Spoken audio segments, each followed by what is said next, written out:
and welcome back to the Spruce Grove Public Library's YouTube channel. I'm Sarah, the Children's Librarian, and we are reading A Boy Called Bat, which is the Global Read Aloud 2018 book pick, and we are enjoying it, and so far we are about on chapter 21. So come join us and we will carry on with this. If you haven't already been reading along with us, then do go back and watch the other videos, and then you can carry on with us. So we're reading chapter 21. It's called Organizational Systems. At least Dad liked to go to the candy store as much as Bat did. That was one good thing about every other weekends. On Saturday morning, after breakfast and dishes, Dad pulled out their bicycles from the garage.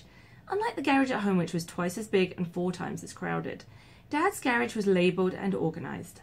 Helmets were kept in a clear plastic tub labelled helmets, and the bikes, instead of leaning up against the wall or on each other, were pulled neatly into a bike rack like the one at school. Dad always arranged them in order of size, left to right, large, medium, small.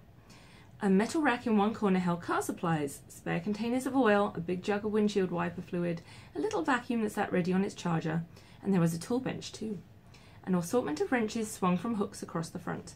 Coffee cans held screws and nails, and sometimes Dad let Bat pound nails into a piece of scrap wood, as long as he wore safety goggles. Bat approved of Dad's garage. It was just under 1 mile radius to the Sugar Shack, Bat's favourite candy store, and to get there, Bat and Janie and Dad rode out of Dad's apartment complex and down a bike path towards central Quincy. They crossed the river of the bridge made just for bicycles and pedestrians before turning onto 3rd Street. And while Bat was double-checking the lock on his bike outside the Sugar Shack, he heard someone say his name. It was Israel from school. It took Bat a second to figure out who he was, because Bat hadn't ever seen Israel anywhere but at school, and never on the weekend. "What are you doing here?" Israel asked. He was smiling in a way that showed almost all his teeth. He had, Bat noticed, a piece of something green, maybe cucumber, stuck in between the 2 front teeth. "We're going to buy candy," Bat said. "Cool," Israel said. And then he said, "We just had brunch next door," and he pointed to the Broken Yoke Cafe. A man and a woman were pushing through the door just then, and they waved, and Israel waved back. "That's what I would have guessed," Bat said. "You have food in your teeth." Israel's smile fell away. "Okay," said Bat. "See you at Monday at school." "Hey," said Israel. "Wait." Bat waited. "I was wondering about the skunk. Do you still have him?" "Of course I do," said Bat. And then, "Well, not right now because I had to spend the weekend with my dad." "Oh," said Israel. "I didn't know your parents were divorced." Bat didn't say anything to that because it wasn't a question.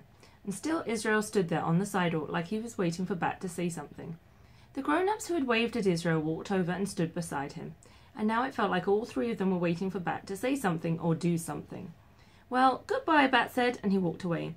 "Hey, Sport, is that a friend from school?" Dad's face looked just about as excited as it looked when he was watching baseball. "Bat doesn't have friends," Janie said, but not in a mean voice, just a matter-of-fact voice. "I'm sure that's not true," Dad said. "It's not true," Bat said. "Lawrence is my friend, and Mr. Grayson." "Oh, Bat, grown-ups don't count," Janie said. And then she pulled open the door to the candy store and held it open for Bat to pass inside. The Sugar Shack was an exceptional candy store.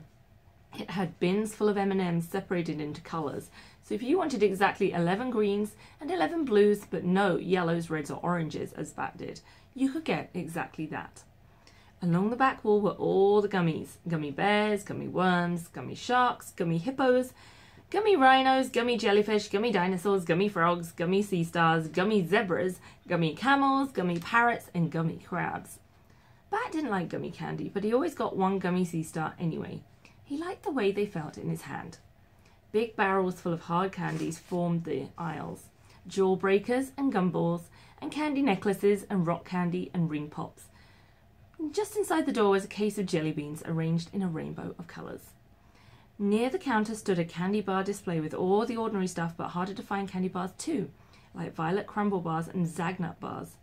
"You sure inherited my sweet tooth," Dad said, loading up his own plastic bag with jelly beans. "Actually," Bat said, "teeth have nothing to do with it. People taste with their tongues and their noses." "Do you stick that gummy bear up your nose to taste it?" Janie asked. Her bag was full of a mishmash of candies that didn't make any sense to Bat. "It's a gummy sea star," Bat said. "And no, the way something smells is part of how you taste it." "Well, I guess that's why people don't eat skunk meat," Janie said. "P.U." And she wrinkled up her nose and stuck out her tongue. "Thor doesn't stink," Bat said. "He doesn't even spray yet." "But he will," Janie said. "I hope not until after we give him to the rescue." "Maybe we'll keep him," Bat whispered. Sport, your mum can't adopt every stray animal that comes into her clinic, Dad said. She'd have a zoo if she did. We won't adopt all of them, Bat said, just this one. Mum said we're only going to keep him for a couple more weeks, Janie told Dad, but Bat is getting too attached. Bat started bouncing on the balls of his feet and he clutched his bag of candy in his fist. It crinkled in a way that bothered his ears, so he loosened his fingers and let it go. Blue and green M&Ms bounced and rolled across the floor of the sugar shack. Sport, you've got to be more careful, Dad said, his eyebrows pointing in at his nose. Bat felt tears welling up in his eyes, and he swiped at his face with the arm of his shirt and turned towards the door. Under the sole of his shoe, he felt the crunch squish of a flattened M&M. And that's the end of our chapter. So thanks for joining us, and we'll be back soon. Thank you for joining us for Virtual Storytime this week. If you enjoyed this story, come and visit us at the library or give us a call or a message and we will help you find more books, DVDs, movies, backpacks, whatever your literary heart desires. Thanks once again. Bye-bye.